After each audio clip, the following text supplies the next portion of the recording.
Saranya Sathya's kitchen. இன்னைக்கு நம்ம ரொம்ப ஹெல்த்தியான அதே சமயம் ரொம்ப ருசியான குழந்தைங்களுக்குலாம் பிடிச்ச பாசிப்பயிறு லட்டு எப்படி செய்யறதுன்னு பார்க்க போகிறோம். சுகர்லாம் சேர்க்காம ஜீனியெல்லாம் சேர்க்காம நம்ம நாட்டு சக்கரை யூஸ் பண்ணி பண்ணும்போது இன்னும் சுவையாக இருக்கும். பாசிப்பயிரும் பார்த்தீங்கன்னா முழு பாசிப்பயிறு யூஸ் பண்ணியிருக்கோம், தோலோடது. பாசி பருப்பில் பண்ணுறத விட பாசிப்பயிறு நல்லது, ஜீனி போடுறத விட சக்கரை நல்லது. நம்ம வீட்டிலே செஞ்ச சுத்தமான பசு நெய்யில் பண்ணும்போது ரொம்ப நல்லது. ரொம்ப சிம்பிள் தான், எப்படி பண்ணுறதுன்னு பார்க்கலாம் வாங்க. கால்படி பாசி பயறு காப்படி எடுத்துருக்கிறோம். அதுக்கு வந்து ஈக்குவல் அமௌண்ட் நாட்டு சக்கரை வந்து நல்லா மிக்சியில் பவுடர் பண்ணி எடுத்து வச்சுருக்கோம். நம்ம கடையில் வாங்குறது கொஞ்சம் கட்டி முட்டியமாக இருக்கும். இப்போ நம்ம வந்து நல்லா பவுடர் பண்ணிட்டோம்னா மெஷர்மெண்ட் பண்ணுறது கரெக்டாக இருக்கும். அதே மாதிரி முந்திரி பருப்பு வந்து ஆப்ஷனல் தான், வேணுங்கிறவங்க போட்டுக்கலாம். லட்டு பிடிக்கும் போது 2 டீஸ்பூன் அளவு ஏலக்காய் தூள். நெய் வந்து லட்டு பிடிக்கிற அளவு நம்ம நெய் தேவைப்படும். நம்ம இதில் வந்து வெள்ளை பாகு மாதிரி கரைச்சி பண்ண போகிறதுல நெய்யில் தான் பிடிக்க போகிறோம். நெய் உருண்டை மாதிரி சூப்பராக இருக்கும், ரொம்ப நாளைக்கு தாங்கும்.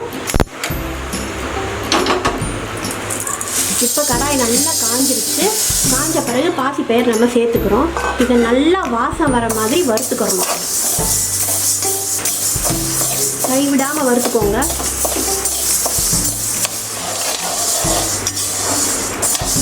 இப்போ பாசிப்பயிறு பார்த்தீங்கன்னா நல்லா தெரியும், கலர் நல்லா சேஞ்ச் ஆகிட்டு வந்துட்டுருக்கு. ப்ரௌன் கலரில் நம்ம பச்சைன்னு போட்டோம், நல்லா ப்ரௌன் ஆக்கி நல்லா வாசம் கமன்னு இருக்கும். அப்போ தான் நம்ம எடுத்து ஆற வைக்கணும். இந்த அளவுக்கு நல்ல கலர் சேஞ்ச் ஆயிடுச்சு. இதை இந்த மாதிரி ஒரு பெரிய தட்டில் கொட்டி ஆற வச்சுக்கலாம். நல்லா ஆறட்டும். ஆறினதுக்கப்புறம் நைஸான பவுடராக அரைக்கணும். அந்த பக்கம் பாசிப்பயிறு நல்லா ஆற வச்சுக்கிட்டு இருக்கோம். ஆறினதுக்கப்புறம் இங்கே வந்து நெய் ஊற்றி நம்ம முந்திரி பருப்பை வறுத்து எடுத்துக்கிற போகிறோம். இப்போ முந்திரி பருப்பு நம்ம சேர்த்துக்கிறோம். பொன்னிறமாக வர வரைக்கும் நம்ம வறுத்துக்கிறோம். நல்லா வறுத்துருச்சு, நம்ம எடுத்துக்கலாம். வறுத்தாச்சு. பாசிப்பயிறு நல்லா ஆறிடுச்சு. நம்ம இதை நல்லா அரைச்சிக்கிறோம். இப்போ பயரை வந்து நல்லா அரைச்சாச்சு. அதாவது ஃபர்ஸ்ட் ஒரு 3 தடவை போட்டு அரைச்சது மாதிரி அரைச்சிருக்கோம். நல்லா உங்களால் எவ்வளோ முடியுமோ அந்த அளவு அரைச்சிக்கோங்க. ஆனால் ரொம்பவும் நைஸாக பவுடர் மாதிரி அரைக்க தேவையில்லை. இது கொஞ்சம் குறுகுறுப்பாக இருந்தால் நம்மளுக்கு சாப்பிட்றதுக்கு நல்லா இருக்கும். சாப்பிடும்போது கடிச்சு சாப்பிட நல்லா இருக்கும். ஒரு பெரிய பேசனில் கொட்டிக்கிறோம். நெய் வந்து இப்போ தான் நம்ம நல்லா உருக்கி வச்சுக்கிறோம். நல்லா புகை வர அளவுக்கு காய வச்சுக்கிறோம். இந்த நெய் ரெசிபி வந்து நான் ஏற்கனவே அப்லோட் பண்ணியிருக்கேன். வீட்டிலே சுத்தமான நெய் எப்படி செய்கிறதுன்னு அந்த வீடியோவை பார்த்துக்கோங்க. நெய் பார்த்தீங்கன்னா இந்த அளவுக்கு நல்லா புகை வரணும், அந்த அளவுக்கு காய வச்சு ரெடியாக வச்சுருக்கிறோம். இப்போ நம்ம லட்டு பிடிக்க போகிறோம். பொடி பண்ணி வச்ச சர்க்கரை, முந்திரி பருப்பு, அப்புறம் வந்து ஏலக்காய் தூள். இதை நல்லா ஃபஸ்ட்டு மிக்ஸ் பண்ணிக்கிறோம். ஒரு கரண்டி எடுத்து மிக்ஸ் பண்ணிக்கிறோம்.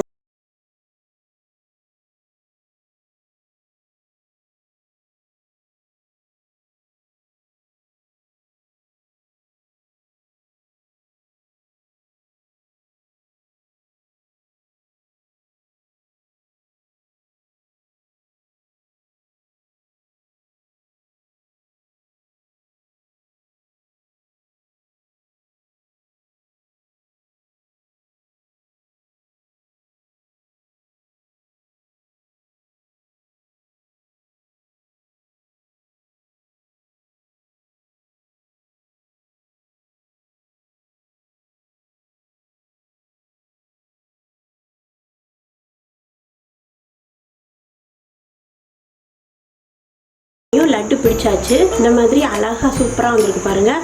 நெய் பார்த்தீங்கன்னா கரெக்டாக 100 ml வந்துச்சு. காப்படிக்கு 100 ml நெய் வந்திருக்கு. சூப்பரான நம்ம லட்டு ரெடி ஆயிடுச்சு.